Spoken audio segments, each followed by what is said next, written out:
पश्चिम बंगाल के बीरभूम जिले से एक बेहद चौंकाने वाला मामला सामने आया है, जहां एक पत्थर कारोबारी के ठिकाने पर छापेमारी के दौरान कथित तौर पर भारी मात्रा में नकदी और सोना बरामद किया गया। जांच एजेंसी के अनुसार तलाशी के दौरान करीब 28 करोड़ रुपए नकद और लगभग 15 किलोग्राम सोना मिलने की बात सामने आई है। बरामद रकम इतनी अधिक बताई जा रही है कि नोटों की गिनती करते करते कई मशीनों पर दबाव बढ़ गया और कथित तौर पर 5 नोट गिनने वाली मशीन खराब हो गई। जांच एजेंसी के अनुसार तलाशी के दौरान करीब 28 करोड़ रुपए नकद और लगभग 15 किलोग्राम सोना मिलने की बात सामने आई है। बरामद रकम इतनी अधिक बताई जा रही है कि नोटों की गिनती करते करते कई मशीनों पर दबाव बढ़ गया और कथित तौर पर 5 नोट गिनने वाली मशीनें खराब हो गईं।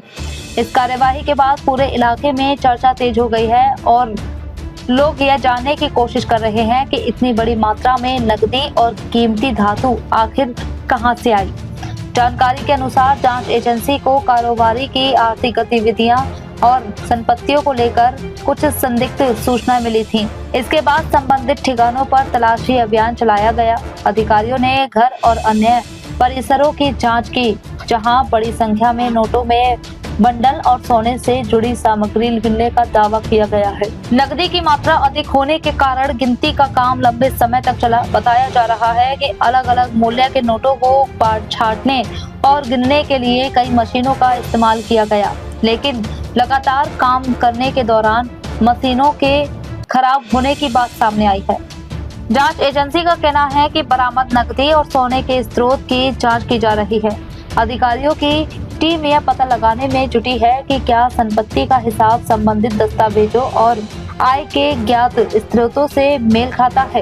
कारोबारी से जुड़े बैंक खाते, लेनदेन, कंपनियों और संपत्ति से रिकॉर्ड की भी जांच सामने आ सकती है। जांच के दौरान यह भी देखा जाएगा कि बरामद रकम और सोना कानूनी रूप से अर्जित किए गए थे या इनके संबंध में किसी वित्तीय अनियमितता के सबूत मौजूद हैं। इस मामले में संबंधित कारोबारी को गिरफ्तार किए जाने की जानकारी सामने आई है। गिरफ्तारी के बाद उससे पूछताछ की जा रही है और जांच एजेंसियां उससे नकदी तथा सोने के स्रोत के बारे में जानकारी जुटा रही हैं। हालांकि किसी व्यक्ति की गिरफ्तारी का अर्थ यह नहीं है कि आरोप साबित हो गए हैं। मामले में अंतिम निष्कर्ष जांच, उपलब्ध साक्ष्यों और न्यायिक प्रक्रिया के बाद भी सामने आएगा। स्थानीय स्तर पर कारोबारी के पुराने जीवन को लेकर भी चर्चा शुरू हो गई है।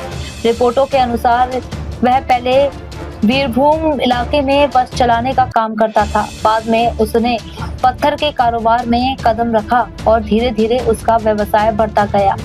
अब छापेमारी में सामने आई कथित बरामदगी के बाद लोग उससे आर्थिक सफर और संपत्ति में हुई बढ़ोतरी को लेकर सवाल उठा रहे हैं। जांच एजेंसियां भी उसके कारोबार के रिकॉर्ड जांच एजेंसियां भी उसके कारोबार के विस्तार, आय के स्रोतों और वित्तीय रिकॉर्ड की जांच कर सकती है। इस कार्यवाही के बाद राजनीतिक और सामाजिक प्रक्रिया का दौर भी शुरू हो गया है।